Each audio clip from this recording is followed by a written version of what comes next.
My spouse abandoned me in the downpour, 37 miles away. He claimed I required discipline, yet I made no protest. Can you imagine being abandoned, in the middle of nowhere, 37 miles from your home, just because you dared to ask your husband a simple question?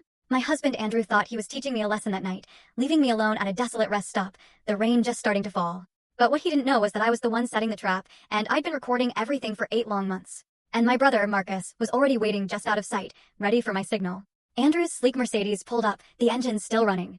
"Get out," he snapped, not even looking at me. His voice was colder than the gathering storm. "You need a lesson, Amanda. Walking home might teach you some respect." 37 miles.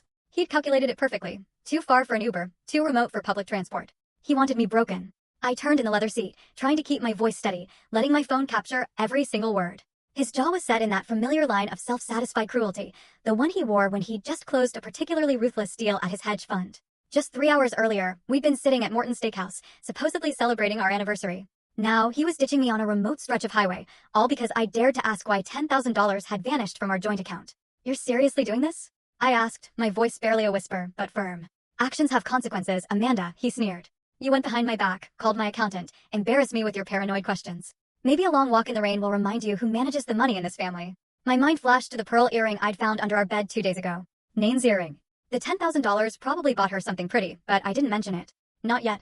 Everything had to happen in the right order, just as Marcus and I had rehearsed. "It's going to storm," I said, gesturing at the darkening sky. "Then you'd better start walking." He drummed his fingers against the steering wheel. "Unless you want to apologize right now and admit you were wrong." 6 months ago, I would have crumbled. 6 months ago, I still believed our marriage could be saved. That was before I'd found the second set of books for his company, before the mysterious withdrawals, before discovering he'd been slowly transferring our assets into accounts only he controlled. The moment I started asking questions, he turned vicious. Tonight, this cruel abandonment was his escalation. But it was also his biggest mistake. "I'll walk," I said, and opened the door. "Smart choice," he replied, a smirk playing on his lips. "Maybe by the time you get home, you'll remember your place." I stepped out onto the cracked asphalt. The rest stop had been abandoned for years, a dark, crumbling building with boarded windows, the parking lot choked with weeds. Andrew had chosen it specifically for. Full story video added in below.